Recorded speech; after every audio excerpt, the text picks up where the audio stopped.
Farcos Romero, a renowned Brazilian doctor, has always trusted science as his infallible guide. He had spent his life solving problems with logic and rationality, laughing at stories of hauntings and the supernatural. For him, the inexplicable was just something that had not yet been explained by science. But all that changed the day he received an unexpected call. Your phone rang late at night, interrupting the silence of your home. On the other end of the line was Carlos, an old friend from college, with a proposal that was as intriguing as it was frightening. Carlos wasn't the superstitious type, but his voice that night was full of urgency and seriousness. He wanted Marcos to participate in a secret mission in the heart of the Vatican, a unique and dangerous opportunity. "Marcos, I need you in Rome. It's confidential, but I tell you, it's nothing like you've ever seen before. Are you willing to accept a challenge that could change everything you believe in?" Marcos hesitated. What could be so crucial as to involve him in the Vatican? He was not religious, nor was he interested in occult missions, however. Something in Carlos's voice worried him. The idea of something big, perhaps forbidden, stirred his curiosity. He knew the proposal was risky, but something greater compelled him to accept. What he didn't know at that moment was that this choice would lead him to confront dark secrets kept deep within the Vatican, things that defy science, logic, and human understanding itself. Farcos landed in Rome with his mind still struggling to rationalize the mission he accepted.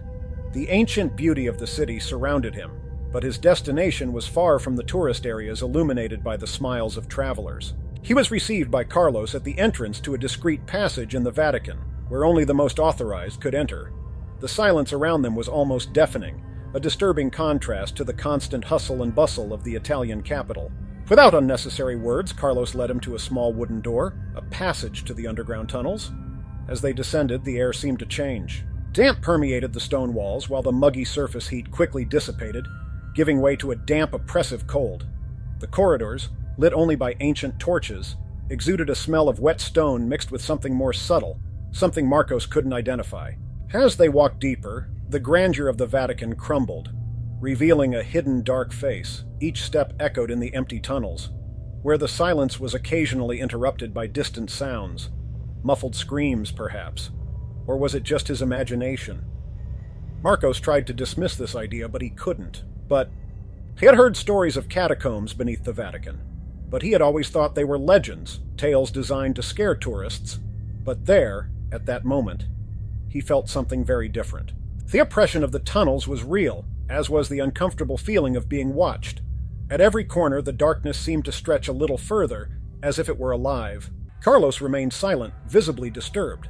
The path seemed endless, until they finally arrived at a room locked by an immense iron door. Swiss guards, their eyes hardened by experience, slowly opened the door, allowing Marcos and Carlos to enter. Inside, the atmosphere was even more suffocating. On the walls, ancient inscriptions and religious symbols were worn away by time. In the center, a group of priests waited. One of them, with a stern face, approached without even a greeting, and explained the mission in a few words. "You are here to take care of prisoners. These are not ordinary people. They have been possessed by something that you, Doctor, have never seen. Your task is simple. Keep them alive until we find a solution." Farcos looked around in disbelief. The silence of the room was broken only by the murmurs of the priests and the distant screams that came from the adjacent corridors. Something terrible awaited him, and he knew that once he was involved, there would be no turning back. As he was led deeper into the tunnels, Marcos could barely understand the magnitude of what he was about to witness. His scientific mind still resisted accepting that these men were serious. Demonic possession? Whatever was going on here, he was sure there was a rational explanation. Perhaps it was extreme mental illness, or a rare case of collective psychosis. He was there to find out, after all, and prove that science could solve any mystery, but deep down, a small spark of doubt began to ignite. The guards accompanying him did not exchange words. Their hardened expressions and the constant adjustment of their hands on their weapons suggested an underlying tension, as if something could explode at any moment. When they arrived at a cell locked with thick bars and chains, Marcos finally had his first contact with what they called evil. The smell of iron and sweat filled the room.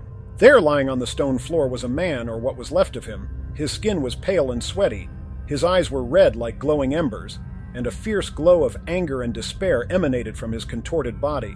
As soon as Marcos approached, the prisoner raised his head and the doctor almost backed away. The man didn't look at peace. He growled like an animal, the chains binding him shaking as he struggled against his bonds. He shouted words in a language Marcos didn't recognize, his voice sounding like several at once, distorted, echoing off the cell walls. The shock was immediate. There was an energy about the place, something that defied rational explanation. Marcos, however, struggled to maintain control. He approached closer, trying to speak to the prisoner, but his words were met with an inhuman scream that made the guards advance with weapons drawn.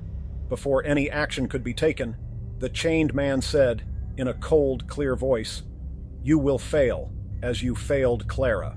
Marcos froze. Clara was a name from his past, something deeply buried that no living man could know. The prisoner's words pierced his mind like an icy blade, revealing secrets he thought were forgotten. Now the terror Marcos faced was not just that of the prisoners, but the direct confrontation with his own demons. The cold corridors of the Vatican now seemed like a labyrinth, where Marcos's reality distorted with each step. Clara's name, pronounced by that prisoner, echoed in his mind like thunder. She was not just a distant memory.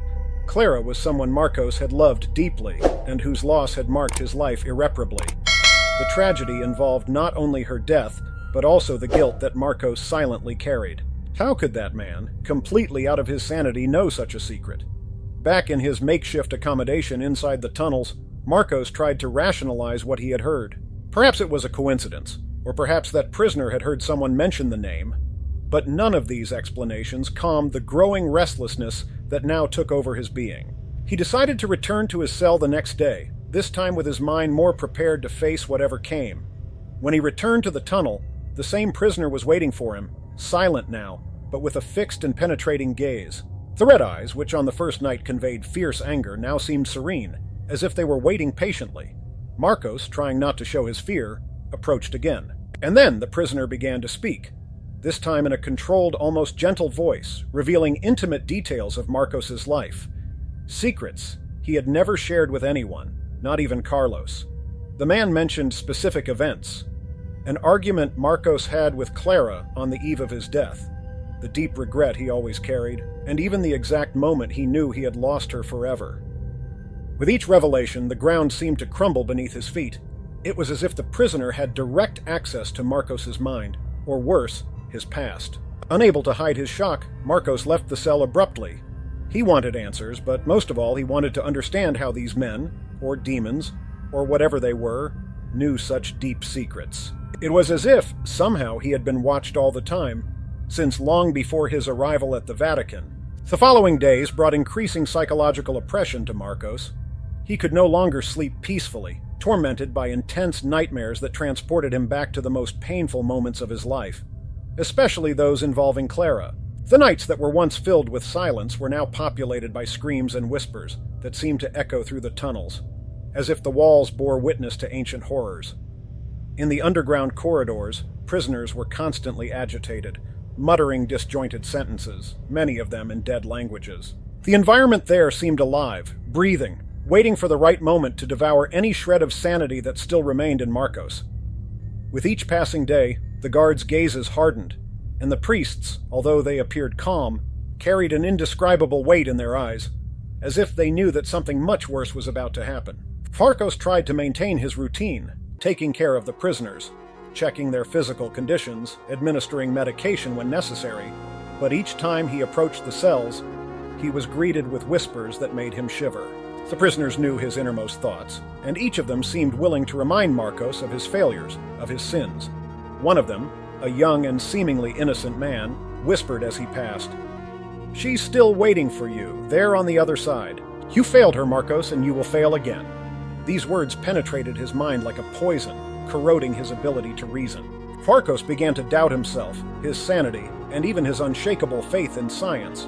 He knew something was happening here, something that defies logic and defies any rational understanding. And worst of all, the more he tried to understand, the more the secrets of his own past seemed to intertwine with the horrors he faced. Marcos, who had always prided himself on being a man of logic and reason, began to realize that, in the Vatican tunnels, these qualities were of little use.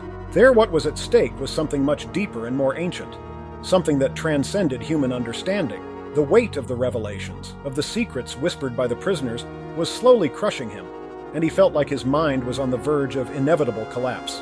One night, the atmosphere in the tunnels seemed different. The prisoner's incessant whispers, which echoed off the stone walls, were strangely more intense.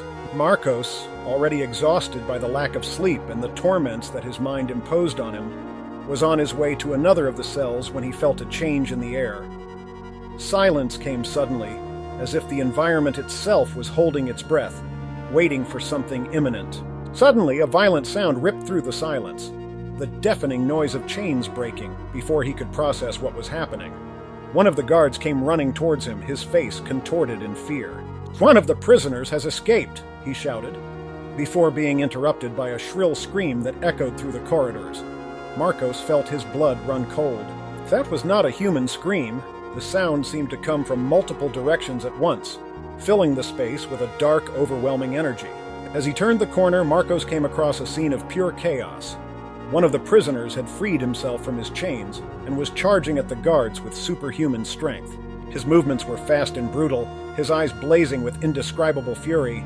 The floor was covered in blood, and the screams of the guards mixed with the prisoner's macabre laughter. Every blow he delivered seemed to have an abnormal intensity, as if it was powered by something other than his physical body. Marcos was paralyzed, unable to react as he watched the massacre. The priests ran toward the commotion, carrying vials of holy water and crosses, trying to contain the creature that had once been a man. His prayers were desperate, but the prisoner continued to advance, resisting every attempt to be restrained.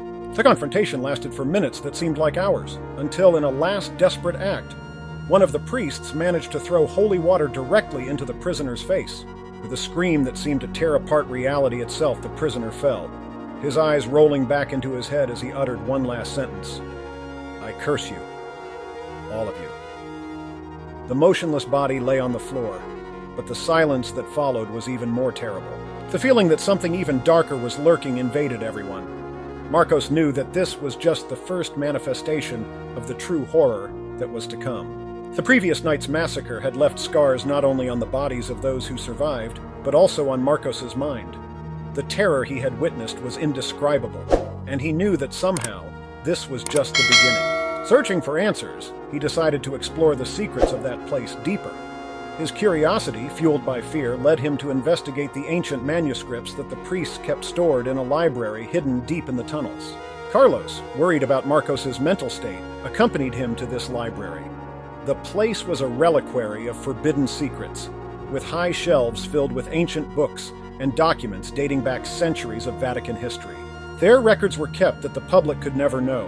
Dust and the smell of mold permeated the air, and each page turned revealed fragments of a dark past, which contradicted what Marcos had learned throughout his rational life.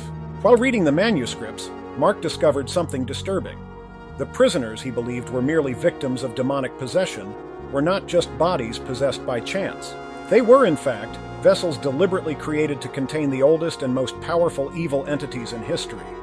These men had been chosen, isolated, and turned into vehicles of containment for forces that, if unleashed, could cause incomprehensible chaos in the world. The priests were not only there to save them, but also to ensure that these evil forces never escaped. Each page of the manuscripts revealed even more sinister details about the purpose of these prisoners. Marcos discovered that the Vatican, for centuries, had played a much darker role than he could have imagined.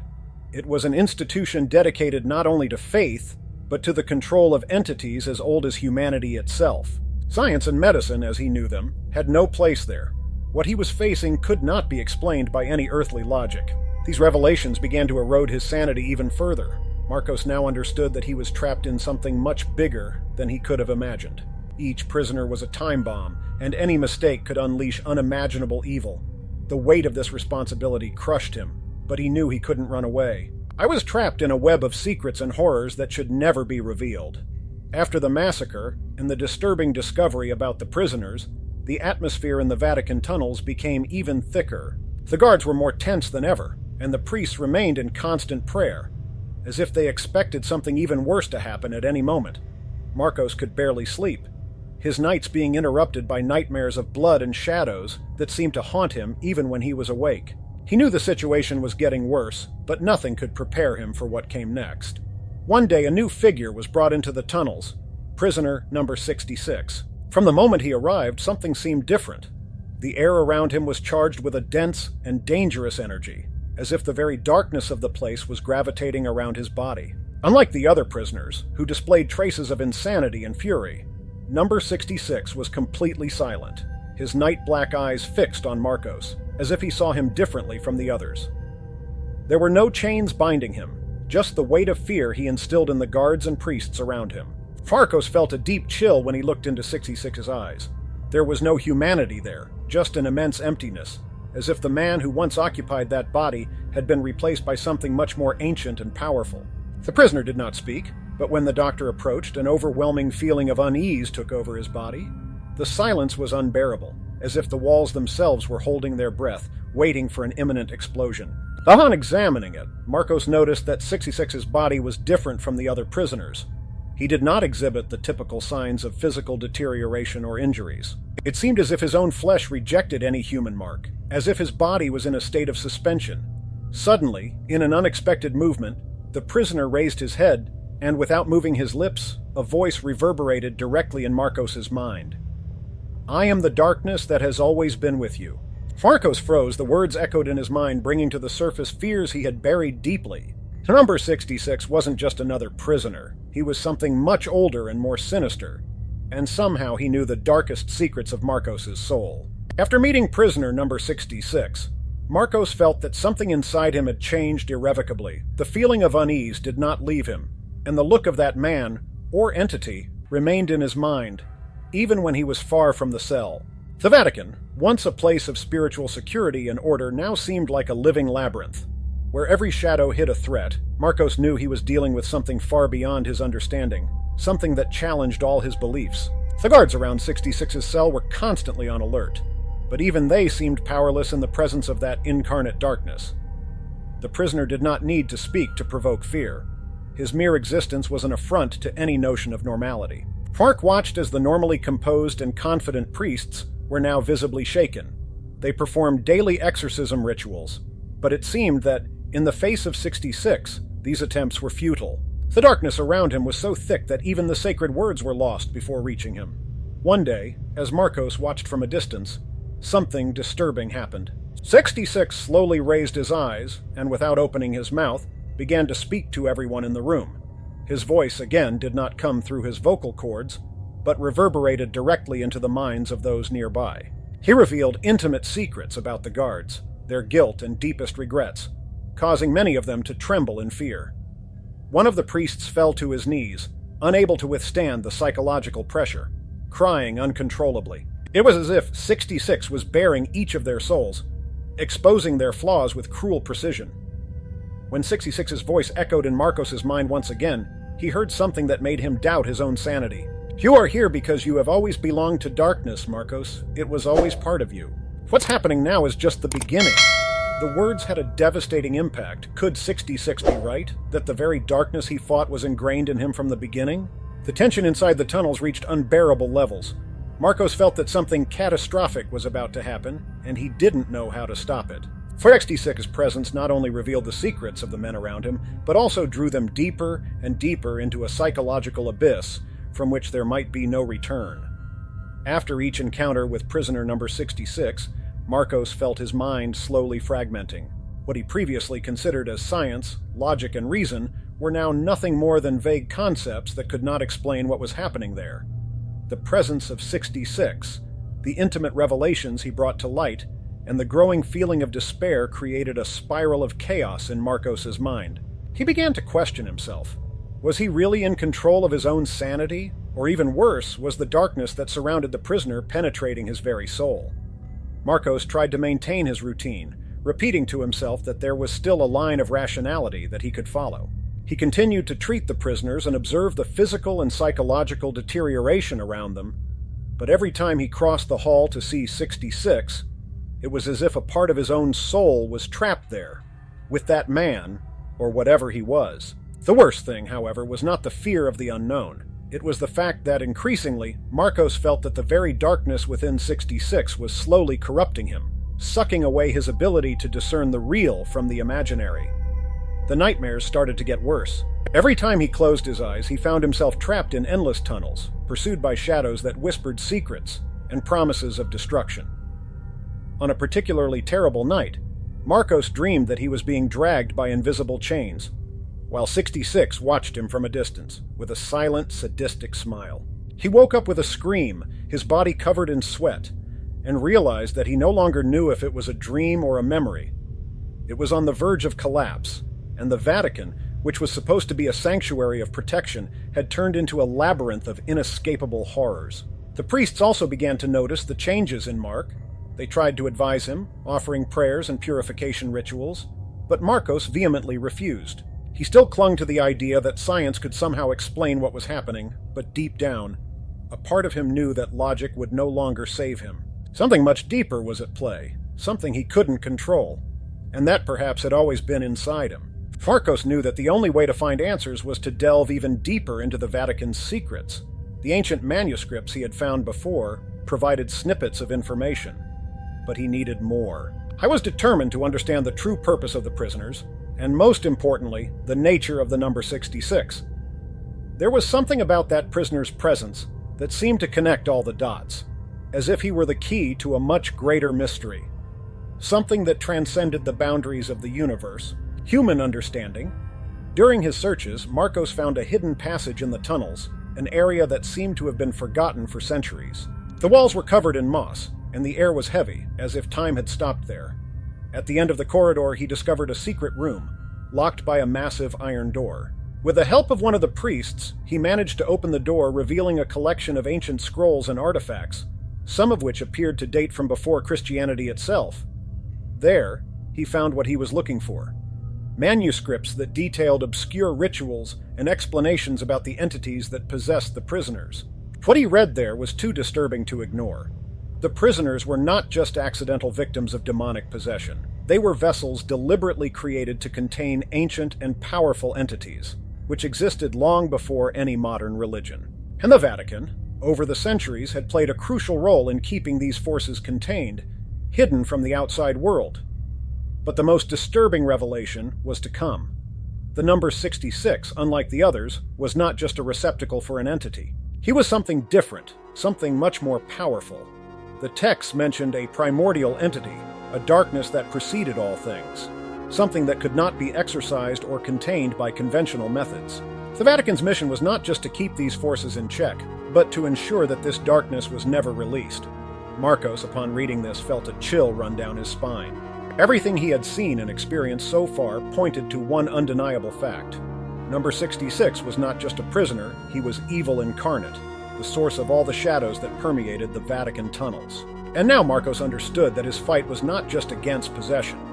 It was against something much older and more devastating, something that had always been lurking, waiting for the right moment to break free. With the revelations from the manuscripts still burning in his mind, Marcos could barely think clearly. The discovery that prisoner number 66 was not just a victim, but the incarnation of something much darker and older, completely changed his perspective. What he once considered a scientific mission turned into a fight for survival. He was trapped in a game far more dangerous than he had imagined, and the Vatican was not the holy place it seemed. Now, Marcos knew that what was contained there was a force beyond human comprehension. The tension within the tunnels had reached breaking point. The guards were on constant alert, the priests prayed without ceasing, and the air itself seemed thicker, almost electric, as if something huge was about to explode. And that's exactly what happened. One night, while Marcos was in his accommodation, a deafening sound of grinding metal echoed through the tunnels. He knew immediately what had happened. Without waiting for more details, he ran towards the cells, feeling his heart beating fast. Upon arriving at the location, the sight that awaited him was one of pure chaos. The chains holding prisoner number 66 had been broken. Guards were lying on the ground, their bodies contorted into impossible positions. The screams of terror echoed off the stone walls, and the prisoner, now free, stood in the center of the cell, his eyes blazing with indescribable fury. Marcos froze. This was not a man, nor was it an ordinary demonic entity. The prisoner seemed to have transformed into something far beyond human. His presence distorting the space around him. The desperate priests threw holy water and chanted prayers in a desperate attempt to contain the creature, but nothing worked. The darkness emanating from 66 seemed to absorb any attempt at control, as if it were growing by the second. Without thinking twice, Marcos realized that staying there would mean death. He knew the situation was completely out of control. Amidst the chaos, he began to run, the screams and sounds of destruction filling the space around him. The escape through the tunnels became a desperate race against time. With Marco struggling to find a way out, the shadows seemed to come to life, following him at every step, and the feeling that he was being watched never left him. The darkness was spreading, and there was no stopping it. As Marcos ran through the tunnels in a frantic escape, the feeling of despair intensified. He could hear the sounds of distant explosions, as if the Vatican itself was collapsing. The walls of the tunnels vibrated with an evil energy, and he knew without a shadow of a doubt that something much worse was about to happen. The escape of 66 was not just the release of a prisoner. It was the release of a force that could change the destiny of humanity.